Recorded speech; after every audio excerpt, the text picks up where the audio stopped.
حضرت ابو رزین رضی اللہ تعالیٰ عنہ سے روایت ہے، رسول اللہ صلی اللہ علیہ وسلم نے فرمایا، ہمارا رب بندوں کی مایوسی پر ہنستا ہے، حالانکہ اس کی طرف سے حالات کی تبدیلی قریب ہوتی ہے۔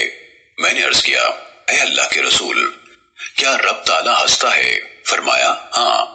میں نے کہا، ہم ایسے رب کی خیر سے کبھی محروم نہیں ہوں گے جو ہنستا ہے۔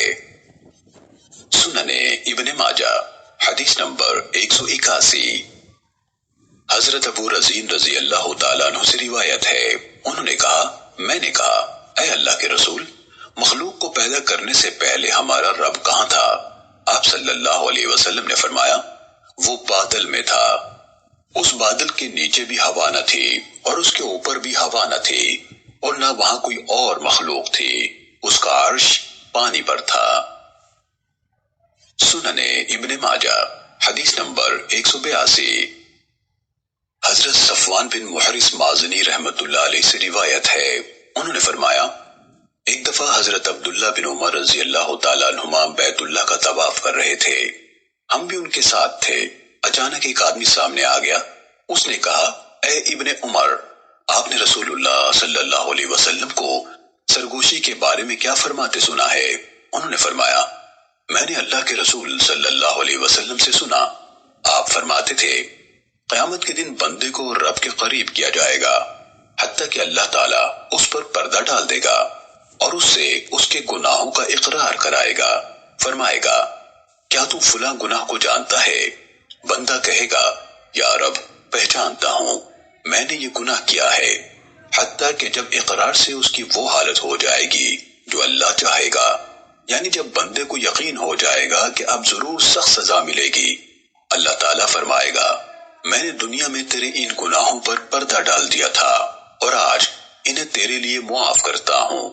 پھر اسے نیکیوں والی کتاب دائیں ہاتھ میں دے دی جائے گی، اور کافر یا منافق کو سب حاضرین یعنی اہل محشر کے سامنے پکار کر کہا جائے گا، هؤلاء الذین کذبوا علی ربہم الا لعنت اللہ علی الظالمین۔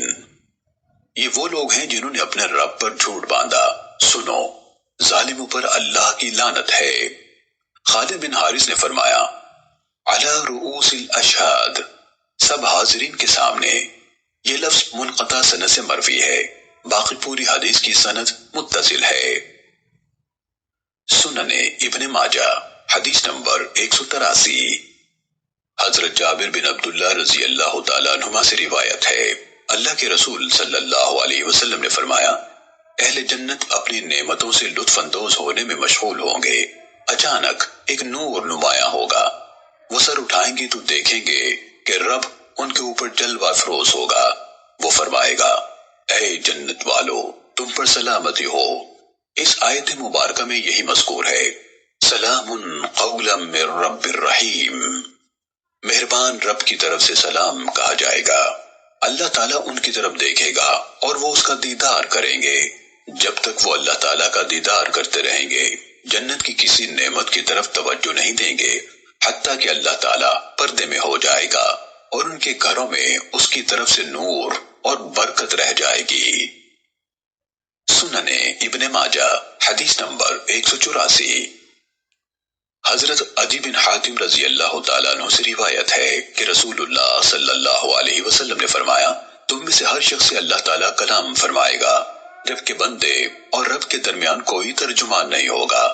بندہ اپنی دائیں طرف نظر کرے گا تو وہی اعمال نظر آئیں گے جو اس نے آگے بھیجے، پھر بائیں طرف نظر کرے گا تو وہی اعمال نظر آئیں گے جو اس نے آگے بھیجے، پھر سامنے نظر اٹھائے گا تو سامنے جہنم کی آگ نظر آئے گی۔ لہذا جو شخص کسی بھی طرح آگ سے بچ سکتا ہے وہ ضرور اپنا بچاؤ کرے، اگرچہ آدھی کھجور کے ذریعے سے ہی ہو سکے۔ سننے ابن ماجہ حدیث نمبر 185۔ حضرت عبداللہ بن قیس اشعری رضی اللہ تعالیٰ عنہ سے روایت ہے، رسول اللہ صلی اللہ علیہ وسلم نے فرمایا، دو جنتیں چاندی کی ہیں، ان کے برتن اور ان میں موجود سب چیزیں چاندی کی ہیں، اور دو جنتیں سونے کی ہیں، ان کے برتن اور ان میں موجود سب کچھ سونے کا ہے، اور لوگوں کو اللہ کی زیارت سے کوئی رکاوٹ نہیں ہوگی۔ سوائے اس کے کہ اللہ کے چہرے اقدس پر کبریائی کی چادر ہوگی، جنت عدن میں یہ زیارت ہوگی۔ سنن ابن ماجہ حدیث نمبر 186۔ حضرت صہیب رضی اللہ تعالیٰ عنہ سے روایت ہے، رسول اللہ صلی اللہ علیہ وسلم نے یہ آیت تلاوت فرمائی، للذین احسنوا الحسنى وزیادہ، جنہوں نے نیکی کی ان کے لیے بہترین جزا ہے اور مزید انعام بھی، اور فرمایا جب جنتی جنت میں داخل ہو جائیں گے اور جہنمی جہنم میں پہنچ جائیں گے تو ایک آواز دینے والا آواز دے گا، اے جنت والو، اللہ نے تم سے ایک وعدہ کر رکھا ہے، اب وہ اسے پورا کرنا چاہتا ہے۔ وہ کہیں گے وہ کیا ہے؟ کیا ابھی اور نعمت بھی باقی ہے؟ کیا اللہ تعالیٰ نے ہماری نیکیوں کے وزن بھاری نہیں کر دیے اور ہمارے چہرے سفید نہیں کر دیے، ہمیں جنت میں داخل نہیں کر دیا اور جہنم سے نجات نہیں دے دی؟ اب اس سے بڑھ کر کون سی نعمت ہو سکتی ہے جو ملنے والی ہے؟ آپ نے فرمایا پھر اللہ تعالیٰ پردہ ہٹا دے گا تو لوگ اللہ تعالیٰ کا دیدار کریں گے۔ اللہ کی قسم، اللہ نے انہیں کوئی نعمت عطا نہیں کی ہوگی جو اپنی زیارت سے زیادہ پیاری اور اس سے زیادہ آنکھیں ٹھنڈی کرنے والی ہو۔ سنن ابن ماجہ حدیث نمبر 187۔ حضرت عائشہ رضی اللہ تعالیٰ عنہ سے روایت ہے، انہوں نے فرمایا سب تعریفیں اللہ کے لیے ہیں جو تمام آوازوں کو سنتا ہے۔ تکرار کرنے والی خاتون نبی صلی اللہ علیہ وسلم کی خدمت میں حاضر ہوئی اور میں کمرے کے کونے میں تھی۔ وہ نبی صلی اللہ علیہ وسلم سے اپنے خاوند کی شکایت کر رہی تھی اور مجھے اس کی بات سنائی نہیں دے رہی تھی۔ اللہ تعالیٰ نے یہ آیت نازل فرما دی، قد سمع اللہ قول التي تجادلك في زوجها۔ اللہ تعالیٰ نے اس عورت کی بات سن لی جو آپ سے اپنے خاوند کے بارے میں تکرار کر رہی تھی۔ سنن ابن ماجہ حدیث نمبر 188۔ حضرت ابو ہریرہ رضی اللہ تعالیٰ عنہ سے روایت ہے کہ رسول اللہ صلی اللہ علیہ وسلم نے فرمایا اللہ تعالیٰ نے مخلوقات کو پیدا کرنے سے پہلے اپنے ہاتھ سے اپنی ذات کے بارے میں یہ تحریر فرما دیا ہے، میری رحمت میرے غضب سے بڑھ گئی۔ سنن ابن ماجہ حدیث نمبر 189۔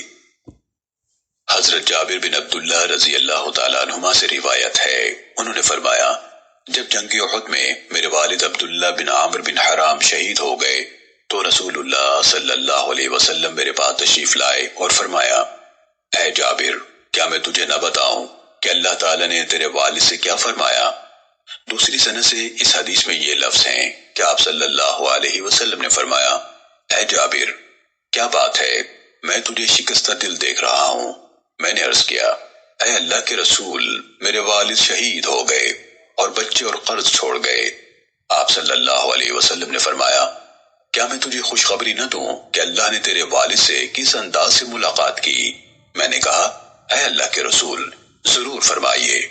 فرمایا اللہ تعالیٰ نے جس سے بھی کلام کیا ہے پردے کے پیچھے سے کیا ہے، لیکن تیرے والد سے بغیر حجاب کے کلام فرمایا اور فرمایا میرے بندے، مجھ سے کسی تمنا کا اظہار کر، میں تجھے عطا فرماؤں گا۔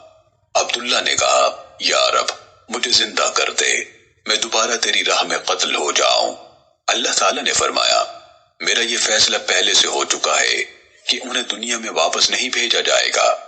انہوں نے کہا یا رب، پھر میرے پسماندگان کو پیغام پہنچا دے۔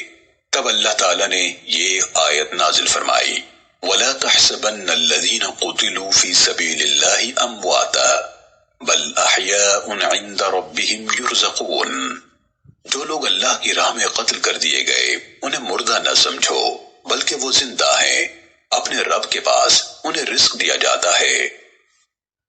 سنن ابن ماجہ حدیث نمبر 190۔ اللهم صل على